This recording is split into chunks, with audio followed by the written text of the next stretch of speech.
Gaano nga ba kalakas si Song Jinwoo na kahit ang pinakamalakas na hunter ng Japan na gustong maging national level hunter ay parang pinaglalaruan lang ng ating bida at pinarealize kung sino ang mas halimaw sa kanila. Pagkatapos maliitin ni Hanikawa ang mga S-rank hunter ng Korea, lumapit ang isang guildmaster ng Night Guild na si Park Jong-soo. Wika niya, alam daw niya ang pinagsasabi ng translator dahil second subject niya ang Japanese language nung high school. Minamaliit daw nito ang mga S-rank hunter ng Korea. Pinakilala ng kanyang backup na si Yontae na siya ang guildmaster ng Night Guild na si Park Jong-soo. Ngunit wika ni Hanikawa, hindi pa daw niya narinig ang pangalang Park Jong-soo. Nainis si Yontae at sinabing ang kanyang big bro ay hindi S-rank hunter. Ngunit ang Night Guild ay isa sa top 5 guild ng Korea. Sila ang guild na may napakadaming A-rank hunter. Wika ni Hanikawa, akala ko ba mga S-rank hunter lang ang pwedeng mag-participate ng Jeju Island Raid? Mas lalong nagalit si Yontae at sinabing ang kanyang big bro ay naka-assign sa defense force ng Jeju Island Raid. Sagot naman ni Hanikawa, nagpapasalamat daw siya dahil hindi nila pwedeng bigyan ng malaking role ang isang A-rank hunter. Samantalang si Ryuji, hindi naiintindihan ang conversation between Hanikawa at Yontae at napasabi kay Hanikawa, kung nagiging bastos ka na, tigilan mo na yan.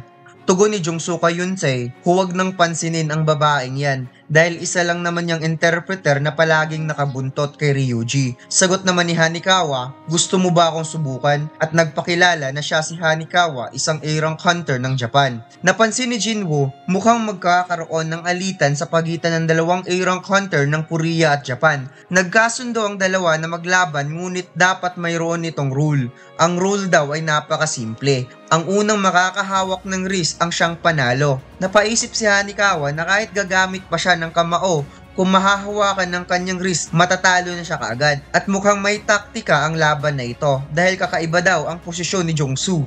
Wika naman ni Jong-soo, huwag daw itong mag-alala dahil hindi niya ilalabas ang kanyang kamay hanggat hindi niya mahahawakan si Hanikawa. Kaagad sumalakay si Hanikawa at gumawa ng napakabilis na grabing attack, subalit masyadong mailap itong si Jong-soo kaya hindi niya ito magawang mahawakan. Nagkaroon ng opportunity si Jong-soo na sipain si Hanikawa, sinabing hindi ito sipa, itutulak lang kita ng kaunti. Wika ni Hanikawa, mukhang gusto mo lang magmukhang cool sa iyong posisyon kaya napunit tuloy ang iyong pantalon. Mabilis na umatake si Hanikawa subalit kaagad na grab ni Jong-soo ang kanyang wrist at hindi siya makapaniwala sa bilis ng pangyayari. Kaagad kinuha ni Hanikawa ang kanyang kamay at nagpapasalamat naman si Ryuji kay Jong-soo sa magandang match na ipinakita nito.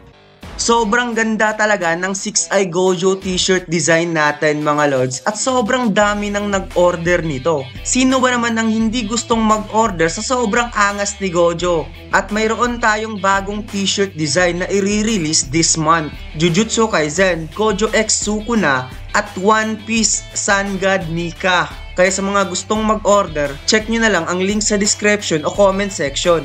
Inutusan ni Ryuji si Hanikawa na i-deliver ang kanyang mensahe sa lahat ng mga hunter upang magkaroon ng tiwala ang bawat S-rank hunter sa pagitan ng dalawang bansa. Nagpropose si Ryuji na magkaroon ng sparring between Japanese at Korean S-rank hunter gamit ang rule kanina. Bumaba si Goganhe at Jinwoo at napasabing gusto daw makita ni Ryuji ang kakayahan ng mga S-rank hunter ng Korea. Wika nito, mukhang masaya ang naisip ni Ryuji, ngunit hindi nila papasalihin ang mga magic type hunter dahil mahirap malaman kung sino ang mananalo. Nagmungkahi naman si Baekhyunho na mag-add ng rules kung sino ang unang makakahawak ng wrist, back or knockout. Siya ang magiging panalo at dagdag pa nito, instead na one-on-one gumawa sila ng grupong laban. Nag-agree naman itong si Ryuji sa inimungkahi ni Yunho at ang maglalaban sa side ng Korea sina Baekhyunho, Ma Dong-ok, Cha Hae-in at Lim Tae-gyo. Habang sa side ng Japan ay sina Tanaka Kenjo, Fushimi Minoru, Kumamoto Atsushi at Tawata Kanai. Handa na ang dalawang grupo sa laban at ipinakita ni Ma Dong-ok ang kanyang mana na punong-puno ng magical strength power. Kaya nakapag-decide itong si Kenjo na si Ma Dong-ok ang gusto niyang makalaban. dahil mukhang masaya kung magtatagisan sila kung sino ang mas malakas. Kaagad nag-collide ang kamao ni Ma Dong-ok at Kenjo at gumawa ito ng napakalakas na impact sa buong training ground. Habang si Lim Taegyo ay napansin niyang mabilis gumalaw itong si Hoshimo at mukhang nasa disadvantage siya kung magiging close combat ang laban. Subalit ang paggawa ng distance sa kalaban ay kanyang specialty. Gumawa ng creation magic arrow si Lim Taegyo sa kanyang kamay at pinakawalan niya ito kay Hoshino. Nagawa naman itong maiwasan ni Hoshino subalit tumagos ang kanyang atake sa mga kasama nito at na-realize din ni Hoshino mukhang ranger type hunter pala itong si Taegyo, habang si Kenjo ay napasabing dapat unahing patumbahin ni Hoshino ang ranger type hunter na yan dahil gumagawa ito ng space sa kanilang apat. Samantalang si Kamamoto ay napasabing anong klaseng gimmick ito. Sinong nagsasabing susunod ako sa rules na hahawakan lang ang braso at likod? Biglang nagdash si Kamamoto sa likod ni Yunho at nag-unleash ng pamatay na atake, ngunit bigla naman itong umatras. Napansin ni Baek Yunho na mataas ang bloodlust na ipinakita ng Japanese hunter, ngunit nagtataka siya bakit bigla itong napaatras. Kinabahan pala si Kamamoto at napasabing hindi talaga siya bagay na maging hunter dahil palagi siyang nakakaramdam ng ganito. Naisip ni Yunho mukhang hindi magaling sa decision making ang Japanese hunter at hindi ito agresibo o baka bumahag lang talaga ang buntot. Dagdag pa niya na gusto lang naman sigurong makita ni Ryuji ang kanilang kakayahan at level kaya magsiseryoso siya ng kaunti. Biglang nagbago ang form ni Yunho na ikinagulat ni Kamamoto dahil naging katakot-takot daw ito tingnan. Gumawa ng pag-atake si Yunho at sinabing isa daw duwag itong si Kamamoto. Bakit ito nabibilang sa top rank S-rank hunter ng Japan? Samantalang si Park Jong-soo nahiya sa kanyang sarili dahil ang laban daw na ipinakita nila kanina ay nagmukhang bata kumpara sa laban ng mga S-rank hunter na napakahalimaw. Tugon naman ng kanyang backup na si Yunte, hindi yan totoo Mr. Park, naniniwala akong mas maangas ka pa rin. Napansin ni Yunho ang malakas na pagsabog. Ito pala ay si Ma Dong-ok na hindi makapaniwala kung paano siya nagawang ma-knockout ni Kenjo at wala pa daw nakakagawa sa kanya ng ganito. Samantalang si Lim Taegyo nagawa siyang ma-corner ni Hoshimo at makikitang nahawakan na ang kanyang dalawang braso. Napahigop ng maraming hangin si Yunho at tinanong kung sino ang susunod. Kung inaakala daw ng mga Japanese hunter na madali siyang matatalo kaysa kay Cha Hae-in, well, nagkakamali sila. Samantalang ang laban sa pagitan ni Kanai at Cha Hae-in ay mukhang hindi naging madali ang lahat sa part ni Kanai. Akala daw niya mabilis lang si Cha Hae-in, subalit hindi yan ang problema dahil wala daw siyang nakikitang pattern upang labanan ang fighting skills nito. Ang pangalan daw na Cha Hae-in ay nanggagaling sa salitang dance. Siguro pinangalanan siya ng ganito dahil sa fighting skills movement na parang sumasayaw at makikitang sobrang nahihirapan nitong si Kanai na depensahan ang pag-atake ni Cha Hae-in. Gumawa ng slashes si Cha Hae-in gamit ang kanyang kamay na ikinagulat ni Kanai, buti na lang na iwasan niya. Ngunit hindi niya napansin na nasa likod na pala ito at kaagad hinawakan ng kanyang likod. Pagkatapos kaagad nagmadali si Cha Hae-in upang tulungan si Yunho. Bigla niyang napansin na sumulpot si Kamamoto sa kanyang likod kaya nagpakawala ito ng Gatling gun punch sa mukha mismo ni Kamamoto na parang napakasimple lang ng kanyang ginagawa. Namangha ang dalawang Japanese S-rank hunter sa ginawang atake ni Cha Hae-in at mukhang nasa around 14 punches ang pinakawala ni Hae-in sa napakaliit lang na segundo. Kaya malabo talagang mablock ito ni Kamamoto. Ngunit nagulat nga itong si Cha Hae-in dahil sumobra daw siya habang si Kamamoto naging duguan ng bibig at makikitang hindi maipaliwanag ang kanyang galit. Wika ng tatlong Japanese hunter, kapag nagagalit daw itong si Kamamoto, nagbabago ang buong pagkatao. At hindi lang yan, dahil hindi na nito kayang kontrolin ng kanyang sarili. At wala daw itong maalala hanggat hindi matatapos ang laban. Ang malala pa daw nito, kahit sarili niyang teammates ay gustong atakihin. At siya lang ang S-rank hunter na nagawang maklear ang birang cake na siya lang mag-isa. Sinabi ni Ryuji kung hindi titigil yang si Kamamoto, dapat ipatigil na kaagad ang laban. Subalit as of now, hahayaan muna nila ito dahil isa lang naman itong test.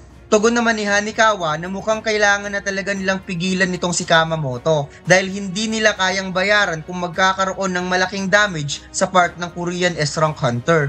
Gumawa ng pamatay na atake ang Japanese hunter. Buti na lang na iwasan ito ni Cha Haien at makikitang nagkadurog-durog ang training ground sa sobrang lakas ng kanyang atake. Hindi napansin ni Cha Haien na sobrang bilis na pala ni Kamamoto dahil kaagad itong nag-follow up ng atake. Pagkatapos mayroong napansin si Cha Haien sa gilid. Nagkaroon ng malakas na impact ang atake na ito ni Kamamoto. Ngunit ang napansin kanina ni Cha Haien ay si Song Jinwoo na hawak-hawak ngayon ang sipa ni Kamamoto. Sinabi ng ating bida na huwag mo sanang mamasamain na sumali ako.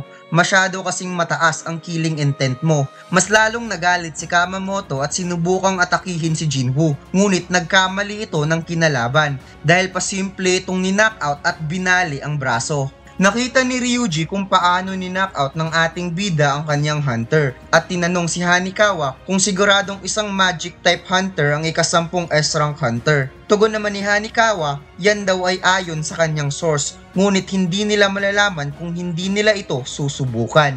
Sinabi ni Jinwoo kay Cha Haien na mas mabuting i-consider na lang na natalo ang mga Korean S-rank hunter since mukhang natalo na rin si Baekhyunho. Lumapit si Hanikawa kay Jinwoo at may gusto daw sabihin si Ryuji sa kanya. Sinabi ni Ryuji na gusto niyang makipag one-on-one fight kay Jinwoo. Nakita ni Jinwoo ang umaapaw na aura ni Ryuji at kahit walang translator, alam niya kung ano ang pakay ni Ryuji sa kanya base sa aura nito at alam niyang gusto nitong subukan kung gaano siya kalakas. Napangiti ang ating bida dahil gusto rin niyang masubukan kung gaano na siya kalakas mula noong lumabas siya sa Demon Castle World, habang si Ryuji ay medyo nainis sa ngiti ni Jinwoo. Sinabi ni Hanikawa kay Ryuji na tinanggap daw ni Jinwoo ang kanyang hamon, subalit mayroon daw itong kondisyon. Makikipaglaban lang siya kung gagamitin ni Ryuji ang kanyang buong lakas. Kaya mas lalong nainis si Ryuji at napaisip kung seryoso nga ba talaga ang batang ito. Naisip ni Ryuji na nandiyan naman ang kanyang S-rank hunter healer, kaya hindi magkakaproblema kung magkakaroon ng serious injury. Kaya pumayag si Ryuji sa request ni Jinwoo. Samantalang si Ma Dong-ok hindi makapaniwala na makakalaban ni Jinwoo ang isang Ryuji Goto, habang si Cha Haien ay napaisip kung okay lang kaya ang match-up na ito. Well, nasaksihan naman daw niya kung paano na-clear ni Jinwoo ang high rank A-rank dungeon at tinalo ang daang-daang high orcs na siya lang mag-isa. Naisip rin ni Yunho na excited na siyang makita ang laban dahil kung totoo talagang lumalakas si Jinwoo continuously, ibig sabihin mas malakas na ito ngayon kumpara nung huli silang nagkita. Habang nagsasalita si Jinwoo na sinasabi niyang okay, magsisimula na tayo. Subalit hindi pa tapos magsalita si Jinwoo, umatake na kaagad si Ryuji at mukhang hindi ito simpleng atake dahil nagkaroon ng malakas na shockwave sa tindi ng impact. Habang ang ating bida ay parang nag-teleport lang sa sobrang bilis at hindi makapaniwala ang pinakamalakas na S-rank hunter ng Japan na hindi siya nakatama. Napaisip si Ryuji na isa daw bullshit ang pagiging mage hunter ni Jinwoo. Kung kaya daw niyang gawing tanga ang ibang hunter, hindi daw siya maluloko. Muling naghanda si Ryuji at gumawa ito ng sharp aura sa pamamagitan ng kanyang magical energy, habang si Jinwoo na-realize niyang naiiba talaga si Ryuji sa ibang S-rank hunter dahil nahihirapan siyang iwasan ang mga atake nito. Muling umatake si Ryuji habang iniwasan lang ito ni Jinwoo na nakangiti, kaya mas lalong nainis si Ryuji dahil parang minamaliit daw siya. Samantalang ang mga Japanese S-rank hunter nagplanong itigil ang laban dahil parang siniseryoso daw ito ng kanilang guildmaster, baka magkaroon pa ng serious injury itong si Jinwoo. Nagulat si Choi Jong-in, hindi siya makapaniwala na nagkaroon ng interesting na pangyayari habang siya ay nag-smoke break. Habang sumasalakay si Ryuji, naisip niya kung hindi daw niya gagamitin ang kanyang buong lakas, matatalo siya. Kaya nagbago na daw ang isip niya dahil papatayin na talaga niya ang batang ito. Nagkaroon ng galos ang mukha ni Jinwoo dahil sa bilis ni Ryuji at nawarningan siya ng system dahil sa napakataas na bloodlust na ipinapakita ni Ryuji sa kanya. Nagkaroon ng matinding shockwave sa huling atake ni Ryuji na ikinagulat niya dahil nagawang mahawakan ni Jinwoo ang kanyang kamay. Naisip ni Jinwoo kung patatagalin pa niya ito, baka matulad si Ryuji kay Dungsok at Taishek, pipilitin siya ng system na pumatay. Wika ni Jinwoo, kung hindi daw siya mabilis, siguradong nawala na siya ng kanang mata. Samantalang si Ryuji hindi makapaniwala kung gaano kalakas si Jinwoo. Sinabi niya kay Jinwoo, kung inaakala mong naglalaro ako, well, nagkakamali ka. Sagot ng ating bida, hindi daw niya alam kung anong pinagsasabi ni Ryuji. Subalit sa pagkakaalam niya, kapag mahawakan niya ang wrist, panalo na siya. Ngunit parang hindi pa tapos ang laban dahil mainit na rin ang ulo ni Jinwoo at sabay ang dalawa na nag-unleash ng napakalakas na atake. Biglang ginrab ni Yunho at Cha Hae-in ang braso ni Jinwoo upang pigilan ito at si Ryuji pinigilan din ni Hoshino. Habang si Kai gumawa ng ice magic spell sa gitna upang ilayo ang dalawa. Sinabi ni Yunho kay Jinwoo na itigil na ang laban dahil ang kalaban niya ay isang Japanese hunter na mag-lead sa kanila sa Jeju Island Raid. Nagkasundo si Hanekawa at Yunho na itigil na ang laban at magsiuwi na silang lahat. Napangiti si Ma Dong-ok dahil napakalakas daw ni Jinwoo at mukhang napakatigas pa daw ng katawan nito. Ang kanilang guild daw ay punong-puno na ng magic type hunter kaya pwedeng-pwede itong sumali sa kanilang guild. Sumigaw si Choi Jong-in kay Ma Dong-ok at sinabing si Song Jinwoo ay isang magic type hunter. Huminga ng malalim si Jinwoo at sinabing alam daw niya ang bawat lakas ng mga hunter na nandito. Nalaman daw niya ito dahil sa shadow na kanyang nilagay sa bawat S-rank hunter na kahit si Ryuji hindi na-detect ang shadow soldier na nasa kanyang anino.